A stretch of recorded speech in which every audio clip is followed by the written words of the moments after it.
This is a stimulus update and daily news report. Another day, another deadline has passed. Yesterday, October 31st, was supposed to be the deadline for both the Build Back Better plan and infrastructure package, but yet nothing has happened, and there's a new date of when they expect to pass it. I'll go over that in a moment. I'm going to play video clips from Bernie Sanders talking about how he wants more added to the package, especially when it comes to prescription drugs. I'll also play a video clip from a Republican and Democrat basically arguing with each other on live TV. I'll play you that, talking about the big spending that Democrats are planning to do. We'll also talk about whatever happened to forced stimulus checks. Are there more direct payments coming from the Democrats with all the promises made? We'll go over that, and I'll give you some other more important updates as well. Hope you're having a more than mundane Monday. If you appreciate the fact-based, fast-paced updates, hit the like button down below, and hopefully you had a happy Halloween and you were safe. Here's a picture from my daughter Bella. She decided to be a princess slash witch, which was pretty cool. Had a good time with Halloween. Hopefully you did as well. So let's get into it. What's going on with both the Build Back Better plan and infrastructure? Where do we stand? Check out this video clip right here to summarize everything. President Biden was hoping he'd have more to tout during these high-stakes summits, but his domestic agenda is still in limbo here at home. Congress not in session this weekend, but negotiations continue, with the White House insisting momentum is on their side, expecting votes next week on the president's multi-trillion-dollar plans, both the bipartisan infrastructure bill and the still unfinished social safety net and climate plan. But progressive Democrats are still upset about what's been cut out of the president's latest framework, particularly the lack of any paid family leave. Remember, progressives had enough members in their ranks to delay any kind of significant progress before the president left for that overseas trip, leaving him engaging with world leaders on key economic and climate issues without an agreement on how the U.S. will handle those kinds of issues. So when are things going to finally happen? So if we look here, House aims to pass infrastructure and social spending bills on Tuesday. So it went from Sunday, October 31st, to now Tuesday. And interesting choice of words here, pass. Not vote or anything, but just pass. So where's this information coming from? So what happened here is House Democrat leaders are telling lawmakers they plan to pass both the $1.2 trillion infrastructure bill and $1.75 trillion social spending bill as early as Tuesday. Two sources familiar with the conversations tell Axios, which is the news source. So these are just conversations. It's not like any big leaders like Nancy Pelosi said that there's definitely going to be a vote. Although it would be nice if leaders like Nancy Pelosi did address the deadlines that have passed. You know, she didn't mention anything about the October 31st deadline that she set, but it looks like we're going through the same dance again as last time, where it was the end of the month, then it was going to be, it was like September 30th, and they said, all right, the next day, the next day, the next day, then it was October 31st. So when it comes to, is it going to happen, is it finalized? So Bernie Sanders demands lower drug prices and reconciliation framework. Sanders insists that prescription drug prices should remain a prime focus. If it should remain a prime focus, if he's trying to get more stuff in there, most likely means that the package is not settled yet, and most likely not going to happen by tomorrow. Here's a video clip from Bernie Sanders talking more about what he wants in the package. Thank you so much for joining me. You have said there are major gaps in this plan. Several of your priorities, paid leave, dental and vision for Medicare, giving the government power to negotiate lower prescription drug prices for seniors, that's not in the deal. You saw that House progressives endorsed the compromise. Do you? Well, it's not in the bill yet, but what I can tell you, Dana, we are working right now. I spent all of yesterday on the telephone. Look, we are paying the highest prices in the world for prescription drugs. The pharmaceutical industry has spent hundreds and hundreds of millions of dollars to make certain that Americans pay 10 times more for some drugs than the Canadians or the Mexicans do. That fight continues.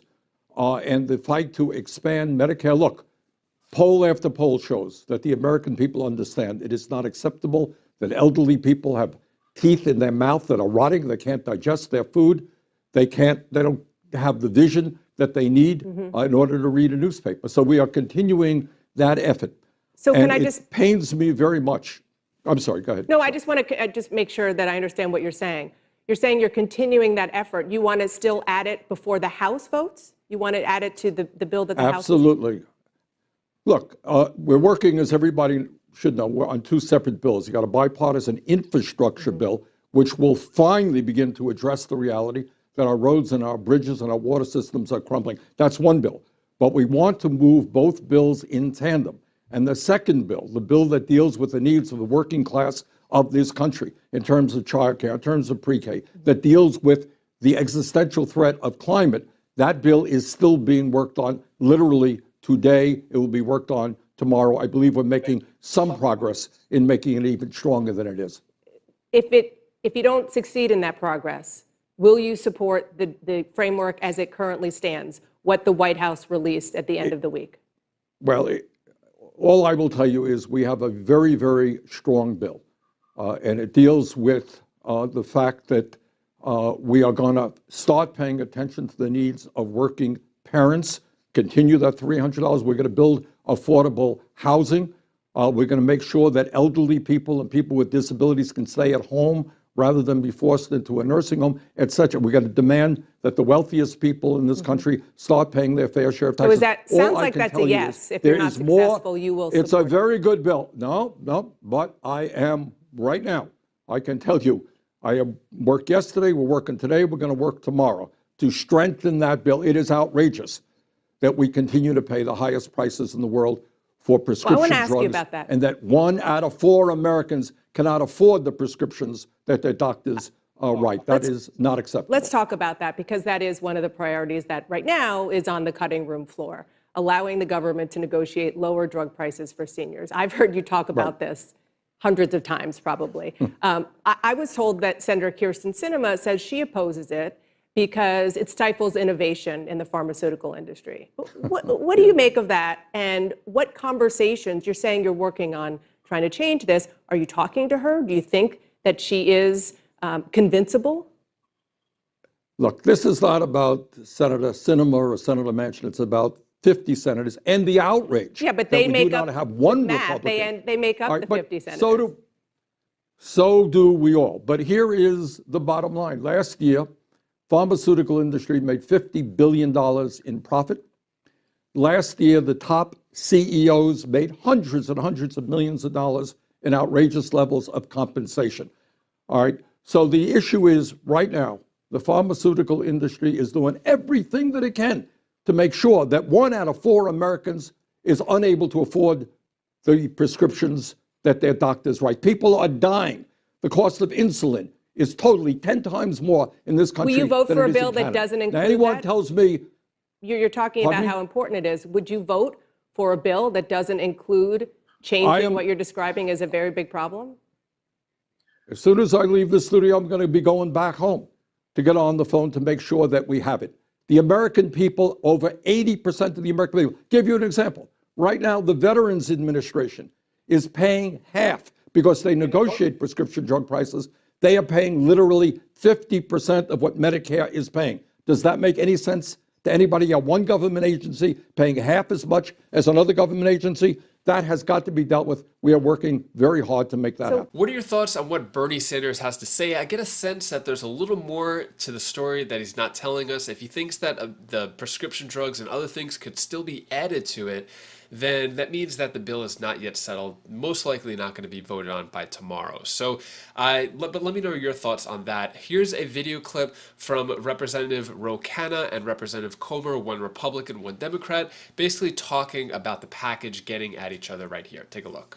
I think there are 2 reasons that the poll numbers have been down, because everyone knows some of them that have been down. One is the headlines have shown that, there's bickering and we haven't been able to get things done. People don't like gridlock. And 2, it's been a tough year. I mean, there's no doubt with Delta variant and with people not getting the supplies that they want, it's a tough year. And my view is these bills will address that and will help put the country on the right track.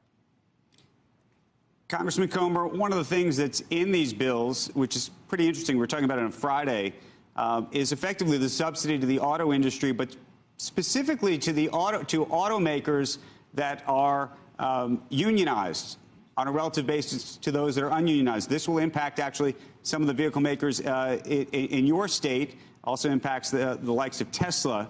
Do you think that's fair? No, I don't think it's fair, and I think that this goes along with a pattern of Democrats picking winners and losers in this legislation.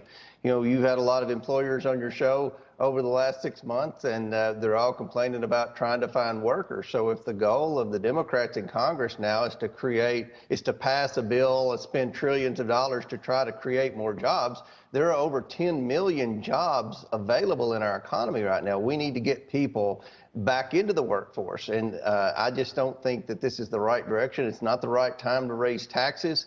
And when you're doing a bill the way that the Democrats are doing this bill, behind closed doors, there's no transparency. They're talking about expanding prescription drugs. We know historically, anytime Congress has tried to do anything major to change the healthcare laws, there have always been unintended consequences that always fall back and have a negative impact on small business. So we just don't like anything about this bill. We don't think it's the right time to do it. And I don't think you're going to see any Republicans support this bill. Right.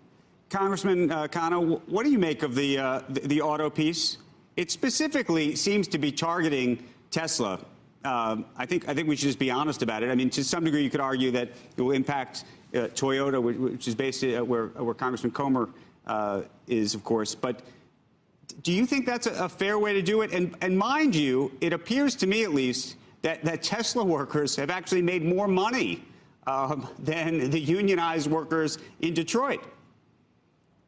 I think it's fair to have a broad incentive for electric vehicles and to prioritize union workers. I mean, that's helping the working class. I don't think any company should be singled out. But let me just say to Representative Comer, we have a good relationship. We're on the same committee. This has been the most transparent process. I mean, every part of this bill has been litigated in the media. And the reality is that there's a philosophical difference. The Democrats actually believe that putting money in the pockets of the working class, huge tax cuts for the working class, child tax credit, earned income tax credit is good policy, and raise taxes of those making over 10 million. And the Trump tax cuts was give the tax cuts to the very wealthy. That'll fuel growth. It's just a difference in philosophy.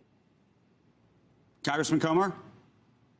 Well, I think the Republican philosophy with respect to the government is right now in this strong economy, the government needs to get out of the way. I mean, the government has, in fact, paid people not to work, which has created a labor shortage. The government is trying to enact more climate change policy at a time when energy prices are skyrocketing, when we need to be increasing production in America, not decreasing production in America. We want to be less dependent on foreign oil. We don't want Joe Biden in Europe now begging OPEC to increase production when we have the capacity to increase production here in the United States. So I agree with my friend Ro Khanna. There is a big ideological difference right now between the Republicans and Democrats, but the Republicans really think there's too much government. We need to get the government out of the way. I think it's always good to see different opposing opinions, especially from the Republicans and Democrats, kind of talking with each other in a civilized way. Let me know your thoughts on that. I think it's really important to have multiple perspectives, not just one perspective. So, yeah, that was just the Democrats and Republicans talking on that. But what about stimulus checks? So this article right here, fourth stimulus checks, what happened to Democrats' big push for more direct payments? I read this article. Nothing new here, but I wanted to talk about the topic of fourth stimulus checks because there hasn't really been much news lately, especially with the senior $1,400 stimulus check. It looks like they've given up that in terms of publicity. I know the petition is still going on, but it looks like that hasn't really been fought for as hard as it was maybe a few weeks ago.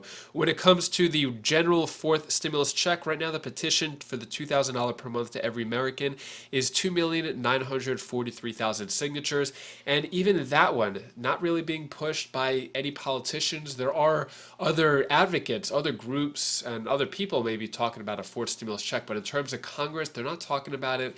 And with the Build Back Better bill being cut so much, most likely a fourth stimulus check is not going to make it in there. And there hasn't been any talk about the bill splitting for another one to be voted on in 2022. So I'll keep you updated if anything changes there. That is all the stimulus news I have for you today.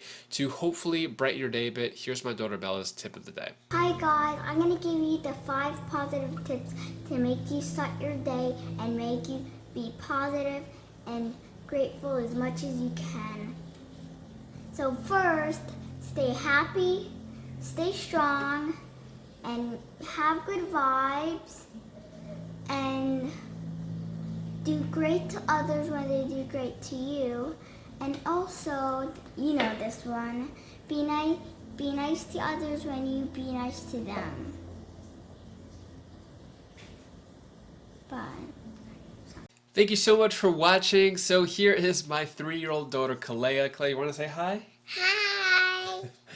Hi. Yeah, she was just eating breakfast out there. My wife, luckily, has the day off, so she works as a nurse, sometimes 24-hour shifts, so today is an off day. You want to say hi to everybody? Hi, Billy Baby. Did you have fun at Halloween yesterday? Yeah. What did you do with Halloween? I do. Did you go trick-or-treating? Yeah, trick or treating. Did you have fun with friends going trick-or-treating? Yeah. Yeah? What did you dress up as? I dress up Elsa. Elsa. Yeah, Elsa from Frozen, if you ever saw that movie. That was cool. And you were doing some singing, too? Yeah. Can you do the... You want to do that? Cool, cool. All right, so you want to say bye to everybody? Bye. Bye. Say take care, be safe. Thank you for watching. Want to say that? Or you can just say bye. Bye. Bye. Thanks for watching. Okay. Okay. We're done. We're done? Okay. Want to go finish eating?